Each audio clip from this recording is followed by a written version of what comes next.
Hello the students, welcome back to smart knowledge. और बच्चों, आज की जो वीडियो है इसमें हम डिस्कस करने वाले हैं प्रैक्टिस क्वेश्चन पेपर पार्ट 2।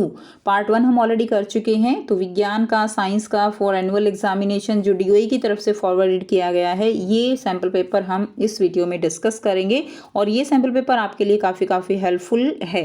ठीक है, इसमें से आपको काफ़ी क्वेश्चन देखने को मिलेंगे, सो इसको ज़रूर आप जो है कीजिएगा। तो अभी तक अगर आपने चैनल को सब्सक्राइब नहीं किया है तो जल्दी से सब्सक्राइब कर लीजिए, क्योंकि यहाँ पर आपको हर सब्जेक्ट के सैम्पल पेपर वो देखने को मिलेंगे। क्लियर? तो 1 से लेकर, और हमने कहाँ तक कर लिया था पहले वाले सेक्शन में, पार्ट में, तो हमने 24 तक ऑलरेडी हम कर चुके हैं। अगर आपको वो वीडियो देखनी है तो उसका लिंक जो है या तो मैं डिस्क्रिप्शन में डाल दूंगी, नहीं तो अभी रिसेंट वीडियो ही है स्मार्ट नॉलेज जो ये चैनल है इसी पे, तो आप वहाँ से भी देख सकते हो बच्चों। तो क्वेश्चन नंबर 25 हम करेंगे। थोड़ा सा वीडियो लंबा हो सकता है, पेशेंस रखिएगा, क्योंकि हिंदी और इंग्लिश मीडियम दोनों साथ साथ कर रहे हैं। और सारे क्वेश्चंस के विद न्यूमेरिकल मैं आपको यहाँ पर आंसर प्रोवाइड करा रही हूँ। तो बच्चों, थोड़ा सा वीडियो तो लंबा होता ही है। क्लियर? नहीं तो फिर पार्ट 3 बनाना पड़ता है। So without time wasting let's get started. Question number 25 है, गर्मी के मौसम में पानी रखने के लिए आप निम्नलिखित में से किसका उपयोग करेंगे और क्यों? Which among the following will you use put water in during summer season and why? तो इसमें किसका यूज करते हैं हम? गर्मियों में क्ले पॉट का करते हैं, क्योंकि इसके अंदर इवेपोरेशन से जो वाटर है वो जल्दी ठंडा हो जाता है। आइए करते हैं इसका answer. We use clay pot. This makes the water cool. In this water get evaporated quickly through the pores. तो water जो है वो क्या होता है, pores के थ्रू evaporate होता है and cooling is caused by the evaporation. और cooling जो है वो cause हो जाती है। हम मिट्टी के घड़े का उपयोग करते हैं बच्चों, क्योंकि इसमें पानी ठंडा होता है। इसमें छिद्रों के माध्यम से पानी जल्दी वाष्पित हो जाता है और वाष्पीकरण के कारण क्या होती है, ठंडक होती है। नेक्स्ट क्वेश्चन नंबर 26 है, 35 किलोग्राम द्रव्यमान की एक लड़की है जिसका 10 सेकंड में वो कितनी सीढ़ियाँ चढ़ लेती है? 12 सीढ़ियाँ। एक सीढ़ी की ऊंचाई जो है वो कितनी है? 20 सेंटीमीटर है। तो उसकी शक्ति आपको बतानी है। A girl of mass 35 runs up a ladder 12 steps in 10 second. ठीक है, अगर हाइट जो है एक स्टेप की कितनी है? 20, तो पावर निकालनी है। तो बच्चों, बहुत ही आसान सा न्यूमेरिकल है। देखिए यहाँ पे m कितना दिया गया है? m दिया गया है 35 kg। उसके बाद यहाँ पे टाइम दिया गया है बच्चों 10 सेकेंड्स का, और सीढ़ी जो दी गई है टोटल वो कितनी है? 12 सीढ़ियाँ। एक सीढ़ी की ऊंचाई है 20, तो हाइट हम निकाल रहे हैं 12 इंटू 20, कितना आ जाएगा? 240। ये सेंटीमीटर में आएगा, मीटर में कर लेंगे 2.40 मीटर। अब निकालनी है शक्ति यानी पावर। तो पावर होता है mgh divided by time. Clear? m कितना है हमारे पास स्टूडेंट्स? 35 है। g कितना है? 10 ले लेंगे। हाइट कितनी ले ली? 2.40 डिवाइडेड बाई टाइम है 12। क्लियर? टाइम हमारे पास यहाँ पे 10 सेकेंड्स दिया हुआ है, 12 नहीं है। तो टाइम कितना है यहाँ पे? 10 सेकेंड है। ठीक है, तो यहाँ से हम इसको क्या करेंगे? 10 से 10 जो है ये यहाँ पे कैंसिल आउट हो जाएगा। और यहाँ से जो आपका आंसर आएगा, आप करेंगे 35 को मल्टीप्लाई करेंगे 2.40 से। ठीक है, तो जब आप दोनों को मल्टीप्लाई करेंगे तो आपका आंसर आएगा 84 जूल पर सेकेंड, या आप लिख सकते हो 84 वॉट। क्लियर? तो ये आपका यहाँ से आंसर हो जाएगा। तो ये हो गया आपका न्यूमेरिकल। होप आपको क्लियर है। याद कीजिएगा formula P is equal to mgh/t। Next देखिए, क्वेश्चन इसी का और में दिया गया है। The work done by a force can either be negative और positive, give one example of each condition. तो जो भी बल द्वारा किया गया कार्य होता है वो या तो ऋणात्मक हो सकता है, धनात्मक हो सकता है। तो हर एक स्थिति का जो है आपको एग्जाम्पल देना है। सो यहाँ से करेंगे। देखिए, तो work done by a force can either negative और पॉजिटिव, गिव वन एग्जांपल। तो पॉजिटिव वर्क क्या होता है? When a ball is thrown upward work done by the force is positive work, यानी जिस डायरेक्शन में हम फोर्स लगाते हैं उसी डायरेक्शन में अगर डिस्प्लेसमेंट होती है तो वो पॉजिटिव वर्क होता है। और नेगेटिव वर्क होता है work done by the gravitational force of the earth on the ball thrown which is thrown upward. तो जब बॉल ऊपर की तरफ जाती है तो पॉजिटिव है, और जब वो नीचे की तरफ आती है तो वो क्या हो जाती है? वो जो है एक नेगेटिव वर्क कहलाता है। तो जब एक गेंद को ऊपर फेंका जाता है तो बल द्वारा किया गया कार्य धनात्मक होता है, और ऊपर की ओर फेंकी गई गेंद पर पृथ्वी के गुरुत्वाकर्षण बल जो लगता है वो कैसा होता है? वो ऋणात्मक कार्य होता है। नेक्स्ट देखिए, सेक्शन सी जो है वो दिया गया है। Question number 27, very important question. How are isotopes different from isobar? Isotope different होते हैं किससे? आइसोबार से। तो उनका एटॉमिक नंबर डिफरेंट होता है, लेकिन मास नंबर उनका क्या रहता है? मास नंबर जो है वो सेम रहता है। ठीक है, इसकी और आइसोबार में इसका उल्टा हो जाएगा। Right 3 application of isotope. Isotope की 3 एप्लीकेशन भी आपको लिखनी है। तो बच्चों, आइसोबार क्या होते हैं? Are those elements that have a different atomic number but the same mass number. ठीक है, जैसे आर्गन का होता है 1840 और कैल्शियम क्या होता है 20, 40। तो ये क्या है, these are the isobars. Atomic number different है बट मास नंबर सेम है। In contrast isotope are those elements having the same atomic number and different mass number. Isotopes होते हैं जो एलिमेंट्स जिनका एटॉमिक नंबर तो सेम होता है लेकिन मास नंबर डिफरेंट होता है, like 1H1, 1H2 and 1H3। ठीक है, प्रोटियम, ड्यूटेरियम एंड ट्रिटियम। तो एग्जाम्पल आप दे देंगे। यहाँ से हिंदी में भी आप देख सकते हो, वे तत्व हैं जिनकी परमाणु संख्या भिन्न होती है, द्रव्यमान संख्या समान है। और समस्थानिक वे होते हैं जिनकी परमाणु संख्या समान होती है और द्रव्यमान संख्या भिन्न भिन्न होती है। नेक्स्ट देखिए, हमने यूज़ करने हैं इनके। ठीक है, नेक्स्ट जो क्वेश्चन है, तो isotope of uranium used as fuel in nuclear reactor, तो ईंधन के रूप में किया जाता है। आइसोटोप ऑफ कोबाल्ट कैंसर के ट्रीटमेंट के लिए होता है। आयोडीन का यूज जो है ग्वाइटर के ट्रीटमेंट के लिए होता है। तो यहाँ से आप हिंदी मीडियम में भी देख सकते हो। नाउ क्वेश्चन नंबर 28 है, जंतुओं में कोशिका के पास किन किन गैसों का आदान प्रदान होता है? कोशिका को जीवन की संरचनात्मक और क्रियात्मक इकाई क्यों कहा जाता है? तो कौन सी गैसेस का एक्सचेंज होता है एनिमल्स में? सेल में तो वही होता है कार्बन डाइऑक्साइड और ऑक्सीजन का। एंड वाई सेल जो है वो स्ट्रक्चरल एंड फंक्शनल यूनिट क्यों है? क्योंकि ये बेसिक स्ट्रक्चर है और आप कह सकते हो जितने भी बॉडी में जो भी फंक्शन होते हैं ना वो केवल सेल के कारण होते हैं, इसीलिए ये स्ट्रक्चरल एंड फंक्शनल यूनिट है। करते हैं आंसर। तो यहाँ से आंसर करेंगे, in animals gas exchange follow the same general pattern that occur in plants, oxygen and carbon dioxide. And a cell is capable of carrying out all life processes, जो भी life process हैं like nutrition, excretion, respiration, तो ये सब होते हैं, इसीलिए उसको फंक्शनल यूनिट कहा जाता है। ठीक है, नेक्स्ट क्वेश्चन, क्वेश्चन नंबर 29 है, name the functional unit of nervous system, also draw it's label diagram. तो जो न्यूरॉन है वो नर्वस सिस्टम की फंक्शनल यूनिट होती है। इसका डायग्राम बहुत इजी है, हम अभी करेंगे। और में जो क्वेश्चन दिया गया है साथ साथ देखेंगे। रक्त को संयोजी ऊतक क्यों कहा जाता है? इसके घटक क्या हैं? तो why blood is called the connective tissue, blood को कनेक्टिव टिश्यू कहा जाता है ना, जोड़ने वाला। तो और इसके कंपोनेंट्स के नाम भी आपको बताने हैं। तो बच्चों यहाँ से हम करेंगे, neuron is are the structural and functional unit of the nervous system. Neuron जो है तंत्रिका तंत्र की संरचनात्मक और कार्यात्मक इकाई है।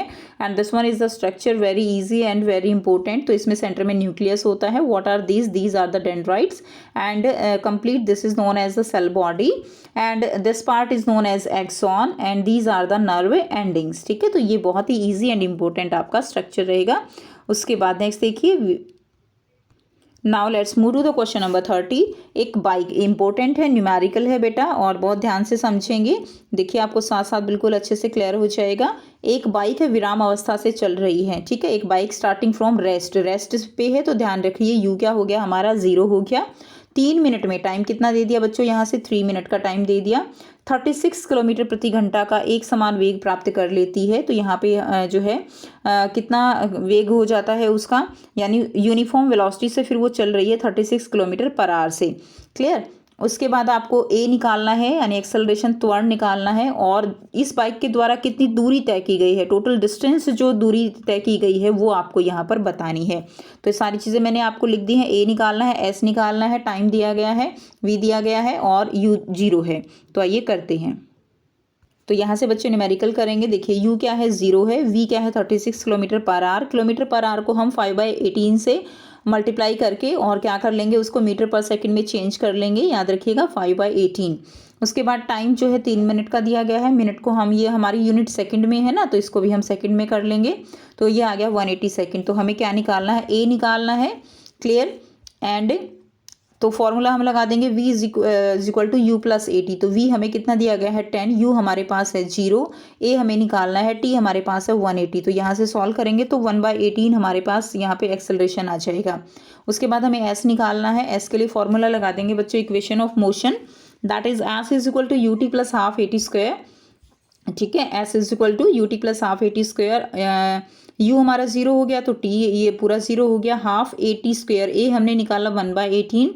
क्लियर? और t हमारे पास है 180, तो 2 टाइम 180 यहाँ पर हम लिख देंगे और आंसर हमारा आ जाएगा 900 मीटर। तो ये आपका सॉल्यूशन हो गया। Next numerical. उसके बाद देखिए नेक्स्ट जो है वो भी आपको न्यूमेरिकल दिया गया है और बहुत ही इजी तरीके से आप इनको समझ सकते हो अगर आपको फॉर्मूले याद है ना, और एक चीज़ों को ये समझ में आ जाता है कि क्या दिया गया है, उसको लिखना शुरू कर दो स्टार्टिंग से ही, तो बहुत ईजी है न्यूमेरिकल निकालना। एक बाइक है जो कि रेस्ट से स्टार्ट होती है। ठीक है ना, आप देखो इसमें लिखा है ना रेस्ट से स्टार्ट होती है, तो इसका मतलब यू क्या है, 0 हो गई। And attain a uniform velocity of 36 kilometre per hour. अच्छा ये तो जो है बच्चों वही न्यूमेरिकल हो गया, और वाला करना है ना हमने तो।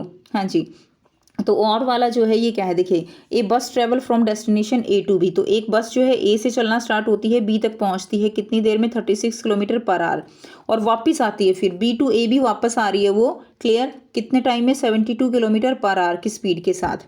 आपको निकालना है what is the average speed of the बस, जो बस है उसकी एवरेज स्पीड क्या है, and distance travelled by the bus, total distance क्या है अगर वो 3 घंटे कंप्लीट करने में अपनी पूरी जर्नी को लेती है, और साथ साथ निकालना है डिस्प्लेसमेंट। तो 3 चीज़ें आपको यहाँ पर बतानी है, एवरेज स्पीड, डिस्टेंस और डिस्प्लेसमेंट।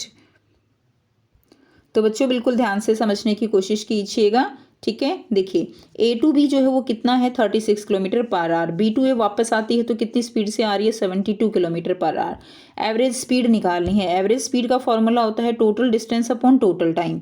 अब यहाँ पे सपोज जो टोटल डिस्टेंस है ए टू बी, ठीक है, वो कितनी है हमारी एस है, और टाइम कितना हो जाएगा हमारे पास जो टाइम निकलेगा वो होता है टोटल डिस्टेंस अपॉन में स्पीड।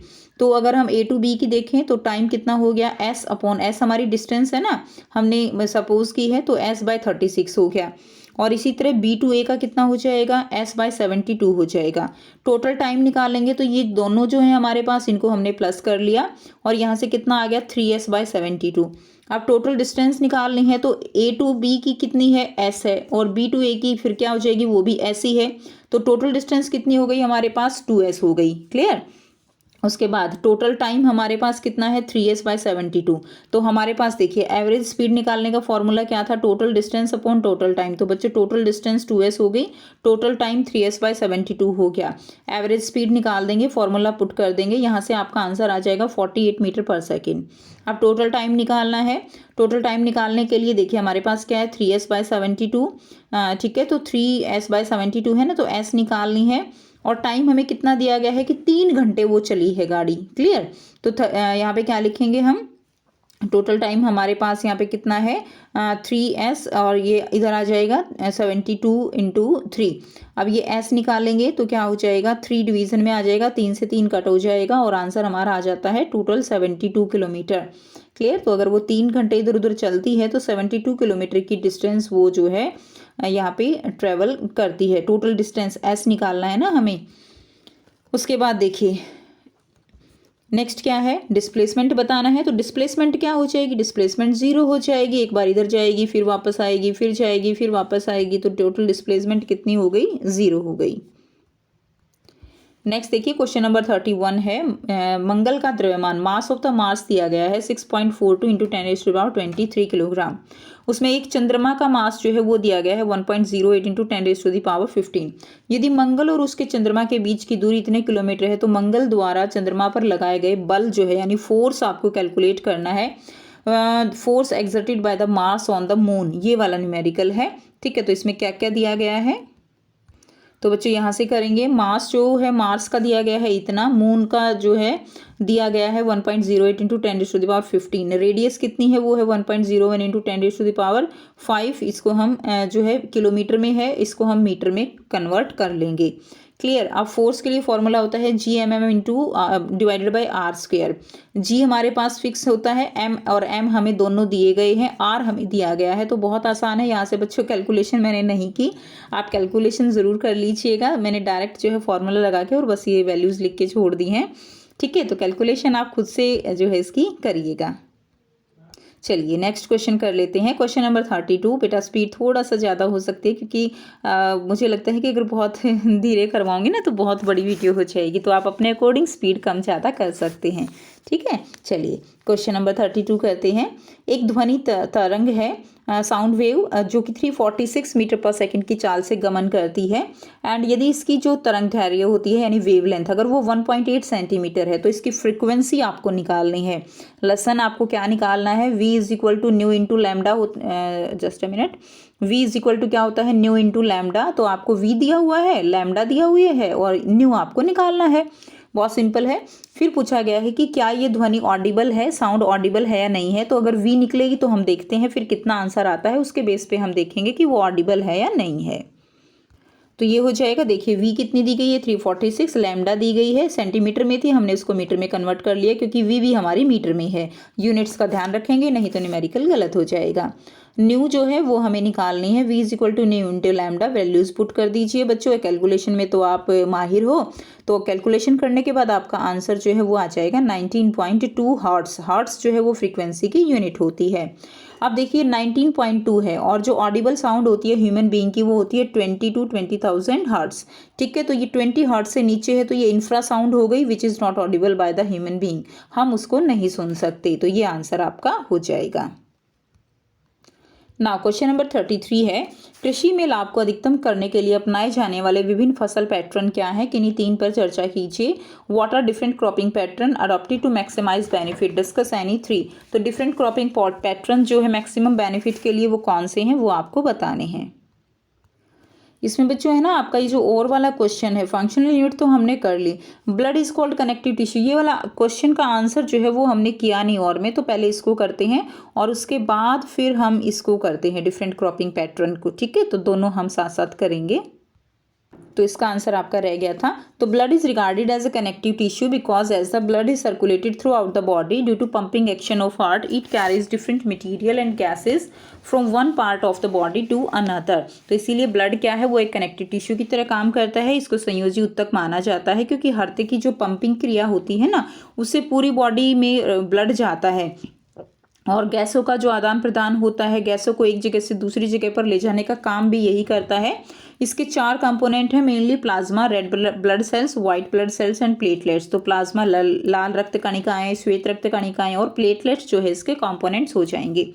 उसके बाद डिफरेंट क्रॉपिंग पैटर्न जो है वो कौन कौन से हैं क्लियर, तो वो हमें करने हैं। तो देखिए 2 क्रॉपिंग पैटर्न होते क्या है, जो क्रॉप्स होती है ना उनकी पैदावार को बढ़ाने के लिए कुछ जो न्यूट्रिएंट्स हैं उनको बढ़ाने के लिए ये क्रॉपिंग पैटर्न अपनाए जाते हैं। तो कौन कौन से हैं, पहला है मिक्स्ड क्रॉपिंग का, it refer to the sowing of 2 और मोर डिफरेंट क्रॉपिंग टुगेदर, एक साथ कई सारी फसल उगा दी जाती हैं जैसे व्हीट एंड ग्राम, तो ये मिक्स्ड क्रॉपिंग कहलाता है। नेक्स्ट है इंटरक्रॉपिंग, इसमें क्या होता है, इट इज ग्रोइंग ऑफ 2 और more crop simultaneously on the same field but एक डेफिनेट पैटर्न में, यानी 2 से ज़्यादा भी लगाई जा सकती है लेकिन एक पैटर्न में, जैसे एक लाइन इसकी हो गई, एक दूसरी की, एक तीसरी की, ठीक है, ऐसे लगाई जाती हैं। जैसे सोयाबीन और मेज साथ साथ बो दी जाती हैं, तो ये इंटरक्रॉपिंग हो गया। उसके बाद आता है बच्चों क्रॉप रोटेशन, यानी एक के बाद दूसरी, दूसरी के बाद फिर दूसरी। If the same crop is grown every year in the field then the fertility of the soil decrease, to avoid this situation we use crop rotation. तो एक ही टाइप की फसल अगर लगती रहेगी ना एक ही फील्ड में तो वहाँ पर उसके न्यूट्रिएंट कम हो जाएंगे, इसीलिए फसल जो है वो बदल बदल कर बोई जाती है। तो बच्चों मैंने साथ साथ हिंदी में भी समझाया है और हिंदी में आप एक बार यहाँ से पढ़ सकते हो। ठीक है, उसके बाद नेक्स्ट हमारा सी सेक्शन हो गया। अब हम करेंगे सेक्शन डी। 34 से 36 जो है वो लॉन्ग आंसर टाइप क्वेश्चन रहेंगे आपके 5 मार्क्स के। अब देखिए 34 क्वेश्चन क्या है, आपको रासायनिक फार्मूला बताना है, केमिकल फार्मूला, जो भी कंपाउंड्स दिए गए हैं और इसमें जो उपस्थित आयन है यानी कैटायन और एनायन, धनायन और ऋणायन, उनको भी उनके बारे में भी आपको बताना है। तो इसमें सबसे पहले है सोडियम नाइट्रेट। तो सोडियम नाइट्रेट होता है NaNO3, तो इसके अंदर जो कैटायन है वो क्या है Na+ है और एनायन है वो क्या है NO3- है। अमोनियम सल्फेट है तो NH4 होल ट्वाइस SO4, ठीक है, अमोनियम सल्फेट का क्या होगा NH4 2SO4, ठीक है, ये आपका हो जाएगा अमोनियम सल्फेट। तो NH4+ जो है बच्चों आपका कैटायन होगा और SO4 2- आपका एनायन हो जाएगा। उसके बाद है एल्यूमिनियम ऑक्साइड, तो Al2O3 एल्यूमिनियम ऑक्साइड होता है, Al3+ जो है वो एल्यूमिनियम कैटायन हो जाएंगे और ऑक्सीजन 2- जो है आपका एनायन हो जाएगा। तो ये चीज़ें काफ़ी इंपॉर्टेंट हैं आपके लिए। नेक्स्ट देखिए क्वेश्चन है आयन क्या होते हैं, यानी what are ions, explain with example, ये करेंगे। उसके बाद दिया गया है स्थिर अनुपात का नियम, यानी state the law of constant proportion, what is the ratio by mass of carbon and oxygen present in carbon dioxide, ठीक है, कार्बन डाइऑक्साइड में कार्बन और जो ऑक्सीजन है उसका कितना अनुपात होता है, क्या रेशो है, तो 3:8 का होता है। एटॉमिसिटी क्या होती है, तो नंबर ऑफ एटम्स जो एक फॉर्मूले में प्रेजेंट होते हैं that is known as atomicity. तो बच्चों तीनों का ही आंसर हम साथ साथ करेंगे। सो यहाँ से करेंगे आयन एनी एटम और group of atom that pair one और मोर पॉजिटिव और नेगेटिव इलेक्ट्रिकल चार्जेस। ठीक है, तो एक सिंगल भी हो सकता है, ग्रुप ऑफ एटम भी हो सकता है, तो उसको हम क्या कहते हैं, उसको हम आयंस कहते हैं। उसके बाद देखिए नेक्स्ट जो दिया गया है, पॉजिटिवली चार्ज को क्या कहते हैं, कैटायन, और नेगेटिवली चार्ज को क्या कहते हैं, नेगेटिवली चार्ज को एनायन कहते हैं।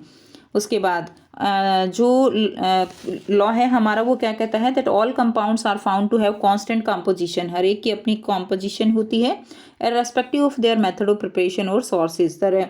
ठीक है, चाहे वो किसी भी सोर्स से हमें मिला है तो उसकी रेशो हमेशा सेम रहेगी। जैसे CO2 है, CO2 में रेशो क्या होती है, हमेशा 3:8 होती है। क्लियर, क्या रहेगी, 3:8। उसके बाद क्योंकि देखिए कार्बन ये हमारा हो गया 48 हो जाएगा, तो इस तरह से आप इसको निकाल सकते हो। ठीक है, उसके बाद नेक्स्ट देखिए नंबर सी है, एटॉमिसिटी क्या होता है, तो the number of atoms in the molecule of an element, तो जो भी एलिमेंट है उसके अंदर कितने नंबर ऑफ एटम्स हैं, ठीक है, एक मॉलिक्यूल के अंदर, तो उसको हम क्या कहते हैं, उसको हम एटॉमिसिटी कहते हैं। या कंपाउंड में भी हो सकते हैं, एलिमेंट में भी हो सकते हैं, कंपाउंड में भी हो सकते हैं। तो ये आपको साथ साथ हिंदी में दिया गया है, तो यहाँ से आप कर सकते हो। नेक्स्ट देखिए क्वेश्चन नंबर 35 है, एक प्रयोग के दौरान रीमा ने द्रव में कुछ किशमिश रखी और उसने देखा फिर ये फूल गई। तो आपको बताना है उस विलयन की प्रकृति प्रकार क्या हो सकता है जिसमें रखा गया और परिवर्तन का कारण क्या रहा, और अगर इनको हम फूली हुई किशमिश को चीनी के घोल में रख दें तो क्या होगा, तो ये बताना है। और साथ में जो प्लांट सेल है, पादप कोशिका है, उसका चित्र भी आपको बताना है। क्लियर, तो ये दोनों ही क्वेश्चन हम करेंगे। सो यहाँ से आंसर करेंगे, when raisins are placed in water, जब किशमिश को पानी में रखा गया, they will swell due to endosmosis, तो वो एंडोस्मोसिस के कारण जो है क्या हो गई, फूल गई। और ये जो इसमें लिखना है ना कि जो सॉल्यूशन है वो कैसा होगा, तो सॉल्यूशन इसके अंदर हो जाएगा hypertonic. Clear, water with high concentration enter the resin, तो सॉल्यूशन हो जाएगा बच्चों हाइपरटोनिक। ठीक है, हाइपरटोनिक। और जब रेजिन्स को शुगर सॉल्यूशन में रखा गया तो वो श्रिंक हो जाएंगी क्यों, एक्सोस्मोसिस के कारण, कि उसके अंदर वही परासरण होता है जिसके कारण वो क्या हो जाती हैं, सिकुड़ जाती हैं। और वो सॉल्यूशन कौन सा हो जाएगा, वो सॉल्यूशन हो जाएगा हाइपोटोनिक। तो याद रखेंगे सॉल्यूशन इसमें हाइपरटोनिक रहेगा, इसके अंदर रहेगा हाइपोटोनिक। क्लियर है। उसके बाद नेक्स्ट है, नेक्स्ट क्या दिया गया है, ये हो गया हमारा, एक लेबल डायग्राम बनाना है आपको प्लांट सेल का, और उसके अंदर लेबल एटलीस्ट 6 पार्ट, तो 6 पार्ट जो है वो आपको दिखाने हैं। और में ये आपको क्वेश्चन दिया गया है। तो ये बहुत ही प्यारा सा सुंदर सा प्लांट सेल का डायग्राम है, जिसके अंदर ये क्या है, सेंट्रल वैक्यूल है, जिसके कारण जो न्यूक्लियस है वो साइड में चला गया। इसके ऊपर smooth endoplasmic and rough endoplasmic reticulum होते हैं, अंतर्द्रव्यीय जालिका। ठीक है, और ये वैक्यूल को बोलते हैं बच्चों राजधानी। अब इतना तो आपने कर ही चुके हो बेटा, पेपर आने वाले हैं तो आप देख सकते हो। ये होते हैं राइबोसोम, ये गोल्गी बॉडीज होती हैं, सेल वॉल होती है केवल प्लांट सेल के अंदर, इसे साइटोप्लाज्म है, क्लोरोप्लास्ट है, माइटोकॉन्ड्रिया है, सेल मेम्ब्रेन है। तो ये जो है कुछ नाम जो इंपॉर्टेंट से है ना, बस वो आप कर लीजिए। बहुत ज़्यादा इस तरह के ये जो नाम है ना, प्रॉक्सीसोम और ये सब आप छोड़ दीजिए। तो कम से कम 5 जो नाम है मेन से वो आप ज़रूर याद कर लीजिए। ठीक है, उसके बाद नेक्स्ट करते हैं क्वेश्चन नंबर 36। एक बार क्वेश्चन पढ़ लेते हैं। तो रुकी हुई बस है, एकदम से चलने लगी, तो धक्का किस दिशा में महसूस करेंगे, in which direction does the passenger fall when a bus accelerate from rest. ठीक है, तो इसमें क्या होगा कि इसमें हम धक्का पीछे की तरफ महसूस करते हैं, क्योंकि बस जब एकदम से चलती है तो हमारा नीचे वाला हिस्सा वो बस के साथ जाता है, ऊपर वाला इनर्शिया के कारण रेस्ट में फील करेगा। फील्ड कैच जो है पीछे अपने हाथ धीरे धीरे पीछे की तरफ खींचता है ग्रेजुअली वाइल होल्डिंग ए कैच। ठीक है, और तीसरा जो क्वेश्चन है कि समान वेग में गतिमान एक ट्रक और एक कार है, तो किसका संवेग मोमेंटम किसका ज़्यादा होगा, which will have greater momentum between a truck and a car having with same velocity. तो ये प्यारे बच्चों आपको तीनों क्वेश्चंस के आंसर देने हैं। 5 नंबर का क्वेश्चन है, तो 1 बाय 1 हम तीनों को ही एक साथ डिस्कस करेंगे। तो यहाँ से इसका आंसर करेंगे। देखिए, the passenger tend to fall backward when the bus accelerate from rest, because when the bus accelerate the inertia of rest of the passenger tend to oppose the forward motion of the bus, hence the passenger tend to fall backward when the bus accelerate. तो हम किस तरफ गिरेंगे, पीछे की तरफ गिरेंगे। ठीक है, तो हिंदी में यहाँ से बच्चों आप साथ साथ कर सकते हो, वैसे मैं साथ साथ आपको हिंदी में भी बता ही रही हूँ। सेकंड है, वाइल कैचिंग ए फास्ट मूविंग क्रिकेट बॉल, जो है फास्ट मूविंग जब आ रही है तो फील्ड वो अपने हाथ क्या करता है, पीछे लेकर जाता है with the moving ball in doing so the fielder increase the time, अब उससे पीछे लेके जाएगा तो टाइम इंक्रीज हो गया, और जो हाई वेलोसिटी से बॉल आ रही है उसकी वेलोसिटी कम हो जाती है, ठीक है, और हमारे हाथों तक आते आते हमें इतना फील नहीं होगा और उसकी वेलोसिटी 0 हो जाती है जब हमारे हाथों से वो टकराती है। अगर आगे से हम करेंगे ना तो बहुत हाई वेलोसिटी होती है, तो हाथों को जो है क्या हो सकता है, चोट लग सकती है। तो एक्सेलरेशन वो क्या हो जाता है, डिक्रीज हो जाता है, और जो इम्पैक्ट है कैचिंग का वो रिड्यूस हो जाता है। सी जो पार्ट दिया गया है, moving truck has more momentum, तो जो मूविंग ट्रक है उसका मोमेंटम ज़्यादा होगा क्योंकि उसका मास जो है वो क्या होता है बच्चों, ज़्यादा होता है। तो जितना ज़्यादा मास होता है ना उतना ही मोमेंटम ज़्यादा होता है। तो यहाँ से आप हिंदी मीडियम में कर लीजिए। अगला क्वेश्चन करते हैं। नाउ सेक्शन ई है हमारा, लास्ट क्वेश्चन है, केस स्टडी क्वेश्चन इसमें हमें देखने को मिलते हैं। ये जो क्वेश्चन होता है आपका ये काफ़ी स्कोरिंग होता है, तो इसको बहुत ध्यान से करना होता है। तो इसके अंदर हमें एक छोटा सा पैराग्राफ सा दिया गया है और इसी में अच्छा, लेकिन इसमें ये नहीं होता कि इस पैराग्राफ में क्वेश्चन के आंसर हमें मिलेंगे, ऐसा नहीं होता है। बस एक अंडरस्टैंडिंग सी दी जाती है। तो इसके अंदर क्या दिया गया है, एक छात्र है उसमें उसने क्या किया, टेस्ट ट्यूब में 50 ml पानी और अंडे का जो सफ़ेद भाग है ना उसकी कुछ बूंदें मिला ली। इससे किस प्रकार का मिश्रण तैयार होगा। क्लियर, मिश्रण और यौगिक में यहाँ पे वर्गीकृत करना है, और निलंबन यानी सस्पेंशन आप कैसे तैयार करेंगे ये आपको बताना है।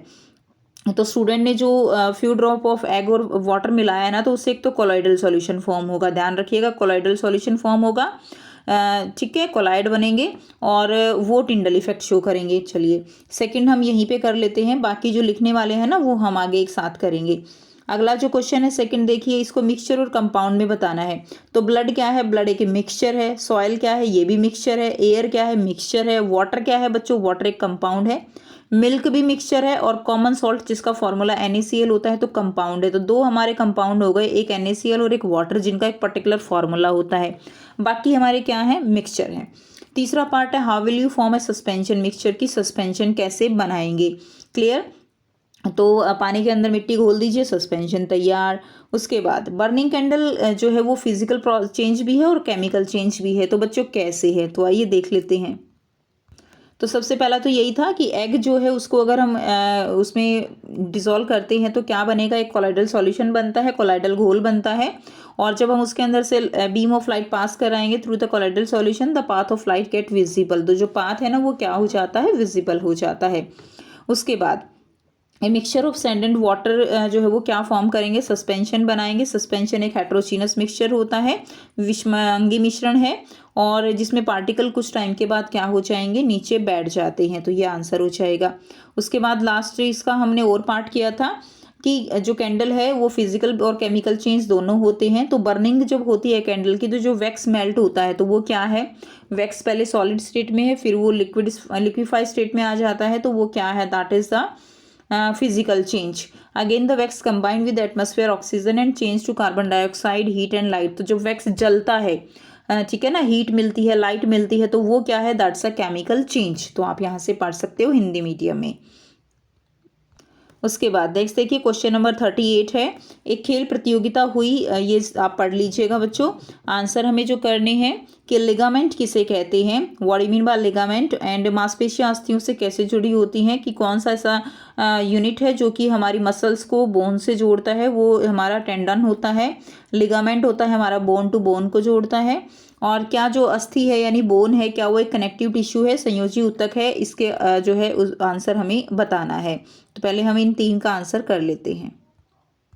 जो लिगामेंट है वो क्या है, ligament is a fibrous connective tissue that attach bone to bone, तो ये क्या करता है, बोन टू बोन को अटैच करता है। टेंडन क्या है, एक फाइब्रस कनेक्टिव टिश्यू है जो कि मसल्स को किससे कनेक्ट करता है बच्चों, ये मसल्स को बोन से कनेक्ट करता है। बोन एक कनेक्टिव टिश्यू है, दैट इज कंटेनिंग सेल्स, हमने पढ़ा है ना कि बोन जो है वो एक कनेक्टिव टिश्यू क्यों है, तो इसके अंदर सेल्स होती हैं, फाइबर्स होती हैं, एंड ग्राउंड सब्सटेंसेस होते हैं, and there are many function in the body in which the bone participate, such as storing minerals, providing internal support, protecting vital organ, enabling movement. तो ये सारे काम हमारी जो बोन है वो करती है, इसलिए इसको क्या कहा जाता है, कनेक्टिव टिश्यू कहा जाता है। तो यहाँ से आप इसको जो है हिंदी मीडियम में कर सकते हो, ये फर्स्ट का, ये सेकंड का, और ये थर्ड वाला सी पार्ट, यानी ए पार्ट, बी पार्ट और सी पार्ट का आंसर है। उसके बाद नेक्स्ट देखिए बच्चों, नेम ए टिश्यू, एक टिश्यू का नाम बताना है। At the head of the bone, head जो है बोन का जो है क्या है, हेड है, तो यहाँ पे एक टिश्यू होता है जो कि हमें प्रोटेक्ट करता है फ्रॉम द वेयरिंग टेयरिंग, यानी घिसने टूटने से रक्षा करता है। और this tissue is also present in the nose, nose में भी होता है, आउटर ईयर में भी होता है। अब तो आप पहचान गए होंगे, पेपर आने वाले हैं तो इसकी 2 कैरेक्टरिस्टिक आपको लिखनी है। तो बच्चों क्या है ये है कार्टिलेज। जी हाँ, तो कार्टिलेज है। Cartilage at the end of your bones reduce friction and prevent them from rubbing together when you use your joints. तो जब हम अपने जॉइंट्स को यूज करते हैं ना, तो उसके बीच में कार्टिलेज होता है। अगर वो ना हो तो बोन से घिसती रहेगी और जो है हम जो फंक्शन करना चाहते हैं ना अपने हाथ पैरों से, वो नहीं हो पाएंगे। तो ये एक मेन टिश्यू है in some parts of your body and given them their structure and shape. तो जो उसको स्ट्रक्चर एंड शेप जो है वो प्रोवाइड करता है। तो यहाँ से इसको आप लिख सकते हो, कार्टिलेज घर्षण को कम करता है और जब आप अपने जोड़ों का प्रयोग करते हैं ना तो उन्हें आपस में रगड़ने से रोकता है। यह आपके शरीर के कुछ हिस्सों में मुख्य उत्तक भी है और उन्हें उनकी संरचना भी प्रदान करता है। ठीक है, नाउ लास्ट क्वेश्चन है बच्चों। थोड़ा सा वीडियो मैंने कहा था लंबी हो जाएगी, लेकिन देखिए सारे क्वेश्चंस के आंसर मैंने आपको समझाए हैं, तो इतना तो आप भी कोऑपरेट करोगे। वीडियो को ज़रूर शेयर करना। चलिए, ऊर्जा के विभिन्न प्रकार हैं, एक दूसरे में रूपांतरित होते हैं। We all know the conservation of energy can neither be created nor be destroyed, it can transform from one form to another form, है ना। तो अब इसमें क्या है कि एक ग्राफ दिया, मतलब टेबल दी गई है और इसके अंदर क्या हो रहा है कि एक छात्र ने 20 किलोग्राम की कोई वस्तु है जो कि 4 मीटर ऊपर से नीचे गिराई, तो किस तरह से ऊर्जा का रूपांतरण हुआ, कैसे ऊर्जा जो है एक स्टेट से दूसरे स्टेट में यहाँ पे चेंज हो रही है, वो सब हमें बताना है। तो right the energy transformation in above case, यानी उपरोक्त स्थिति में ऊर्जा रूपांतरण लिखे। तो बच्चों बहुत ध्यान से समझने वाली बात है, यहाँ पर ये स्थितिज ऊर्जा यानी पोटेंशियल एनर्जी है, ये काइनेटिक एनर्जी है। तो स्टार्टिंग में क्या हो रहा है, 800 जूल जो है वो पोटेंशियल एनर्जी है और काइनेटिक एनर्जी 0 है। तो अब यहाँ पे कौन सी ऊर्जा किस में ट्रांसफॉर्म हो रही है, potential energy get convert into kinetic energy, यानी जो स्थितिज ऊर्जा है वो गतिज ऊर्जा में बदल रही है। एम आई राइट। अब देखिए ये हमारा हो गया। तो एनर्जी ट्रांसफॉर्मेशन क्या है, potential energy converted into kinetic energy. Second question है, in the above case when will the kinetic energy of the object is minimum, minimum kinetic energy कब है, ठीक है, एंड मैक्सिमम कब है। तो मिनिमम काइनेटिक एनर्जी कब है, when the height is 4 meter, when the height is 4 meter, तब जो है ये क्या है, मिनिमम है, 0 है ना। और मैक्सिमम कब है, जस्ट अबव द ग्राउंड। आप लिख देंगे maximum is when the object is at just above the ground and minimum is when it is at 4 meter. उसके बाद नेक्स्ट देखिए, complete the above table by calculating the values from A to D. तो A क्या है, देखिए energy का transformation हो रहा है, यहाँ पे 800 है, यहाँ 0 है, तो 800 यानी कांस्टेंट रहनी चाहिए। यहाँ पे 6 है तो यहाँ पे कितनी चेंज हो गई, 200 चेंज हो गई। ए की वैल्यू क्या हो जाएगी, 200 हो जाएगी। बी की अब यहाँ पे 400 है तो बी भी कितना होगा, बी जो है यहाँ पे 400 होगा। सी कितना हो गया, 800 हो गया, टोटल तो 800 ही रहेगा ना। और डी कितना हो गया, यहाँ पे 200 है तो यहाँ पे 600 हो जाएगा, तो फिर 800 टोटल आ जाएगा। तो इस तरह से आपको टोटल 800 ही रखना है। नेक्स्ट देखिए, कंप्लीट ये हो गया हमारा। और में दिया गया है, what will be the potential energy and kinetic energy of the above object at a height of 6 meter. अब बहुत ध्यान से समझने वाली बात है कि 6 मीटर की हाइट पे पोटेंशियल एनर्जी और काइनेटिक एनर्जी दोनों कितनी रहेंगी, ये आपको बताना है। ठीक है, तो अब देखिए, अगर हम देखें 1 मीटर पे 2 मीटर पे तो 200 का डिफरेंस चल रहा है। तो अगर यहाँ पे 6 मीटर और होता तो यहाँ पे 800 जो हमारी है 800 कितना होता है, यहाँ पे पोटेंशियल एनर्जी 1000 होता और काइनेटिक एनर्जी हमारी वो 0 होती। ठीक है, 6 मीटर की हाइट पे यहाँ पे 1000 होता, यहाँ पे 0 होता। तो इस तरह से ये जो है चलता 6 मीटर हाइट के ऊपर। क्लियर। तो ये था बच्चा आपको कंप्लीट सैम्पल पेपर और लास्ट क्वेश्चन था ये। और आई होप आपको सारे क्वेश्चंस भी क्लियर होंगे बेटा। फिर भी अगर लगता है कि आपको किसी क्वेश्चन में प्रॉब्लम आ रही है, सॉल्व नहीं कर पा रहे हो, समझ नहीं आ रहा है, कोई कॉन्सेप्ट समझ नहीं आ रहा है, तो आप कमेंट सेक्शन में कमेंट करके पूछ सकते हो। और अगर आपको लगता है कि आपको वीडियो अच्छी लगी, आपके क्वेश्चंस जो है कुछ डाउट्स यहाँ पर क्लियर हुए हैं, तो वीडियो को ज़रूर लाइक कीजिएगा, शेयर कीजिएगा और चैनल को सब्सक्राइब कीजिएगा। मिलते हैं आपसे नेक्स्ट वीडियो में। Till then take care, bye bye, have a nice day.